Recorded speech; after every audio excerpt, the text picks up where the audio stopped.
नहीं हम क्या कर रहे हैं, तो इसीलिए उनसे जुड़ने के लिए हम आए। उन्हीं को हम सामान्य लोग कह रहे हैं। राजीव सर, डॉक्टर राजीव रंजन प्रसाद, आइए सर। राजीव गांधी यूनिवर्सिटी से, प्लीज उनका स्वागत करें।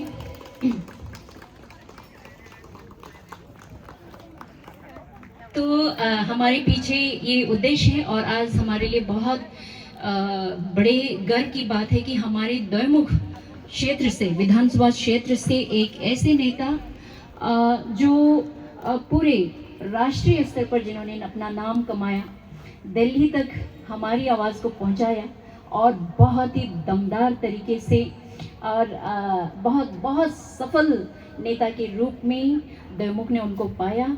उनकी बातों का और ख़ास तौर से उनकी जो भाषण है, सामान्य शख्सियत के रूप में आप कैसे सोचते हैं, उन्हीं सब चीज़ों को ध्यान में रख कर के और आपकी इंडिजीनियस जो अपनी पहचान, आइडेंटिटी को लेकर के आपकी जो चिंता है उसको लेकर के हम बात करेंगे। तो दोस्तों, आज हमारे बीच ऐसा शख्सियत, ऐसा व्यक्तित्व उपस्थित है जिनकी यात्रा छात्र आंदोलन से शुरू होकर राज्यसभा तक पहुंची है। सर, आपका बहुत बहुत स्वागत है मंच में।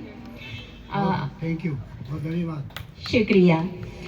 तो सीधा सवाल करते हैं और इसके पहले मैं बता दूं, यहाँ पर जितने भी मौजूद हैं, पहले हम इनसे बातचीत करेंगे, इसके बाद आप उसको ध्यान से सुनेंगे और इनकी बातचीत जब हमारा वार्तालाप जब पूरा हो जाएगा तो आप लोगों को प्रश्न पूछने का, इनसे बातचीत करने का, अपने नेता को जानने का, सुनने का, जो आपके मन में आता है आप भी पूछ सकते हैं। और ख़ास तौर से राजीव गांधी यूनिवर्सिटी से जो स्कॉलर्स उस तरफ बैठे हैं, उनसे मैं अनुरोध करती हूँ कि अपना नोटबुक रख लें, क्योंकि ये ऐसे वैसे नेता नहीं है, बहुत अनुभवी और बहुत सचमुच में एक तरह के ग्रेट कह सकते हैं ऐसे नेता हैं जिनके बारे में, जिनसे और भी आप चीज़ें पूछ करके जान सकते हैं।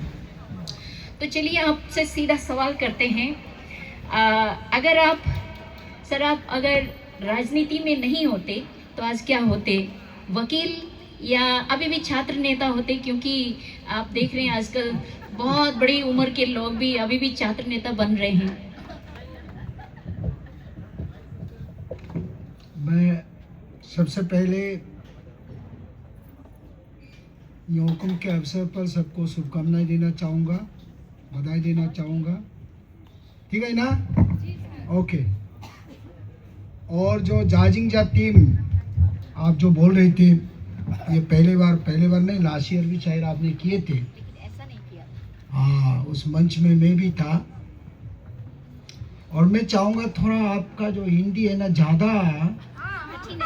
ज़्यादा ये इतना कठिन ना बोले ताकि आम आदमी भी समझ सके। हमको भी इतना हिंदी आती नहीं है, तो मैं समझ सकता हूँ थोड़ा बहुत। नहीं, आपकी हिंदी बहुत बढ़िया है। सबके सुविधा के लिए हिंदी थोड़ा सा सरल हो ताकि सब समझ सके। अच्छा होता है अगर हम एक यहाँ के एक लोकल कम्युनिटी या लोकल लीडर होके अपनी भाषा में अगर बात कर सके। लेकिन अभी तक अरुणाचल में लिखित रूप में अपनी भाषा नहीं है। अलग अलग जात अपनी अपनी भाषा है, संस्कृति है, ऐसा ही अच्छा होता। मैं सब अभी हमारे जो यहाँ उपस्थित हमारे बच्चों को, फ्यूचर जनरेशन को आप लोगों से कहना चाहेंगे कि हमेशा अपनी भाषा पर नज़र रखिए, भाषा सीखिए।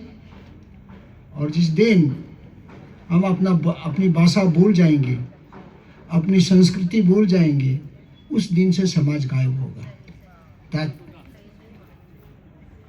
चाहे जितना भी निशी में कितना पॉपुलेशन, जनसंख्या हो, आदि में, गालो में, आपातनी में, लेकिन जिस दिन हम अपनी संस्कृति या भाषा भूल जाएंगे, वो समाज गायब होगा। विशेषकर हमारा निशी समाज में मैं एक निशी का लीडर होकर ने कहना चाहूँगा, हमारे निशी लोग, मैं उस दिन भी न्योकुम से लेके क्लास 12 तक स्कूल के जनरल सेक्रेटरी से लेके डिस्ट्रिक्ट स्टूडेंट्स यूनियन का chief secretary, undivided district Subansiri district student union का चीफ सेक्रेटरी, आंसू का फाउंडर जनरल सेक्रेटरी था मैं।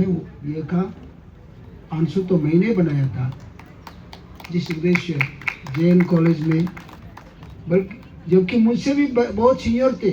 मैं तो हम लोग तो 2 इयर्स में कोर्स किया, ऑनर्स विथ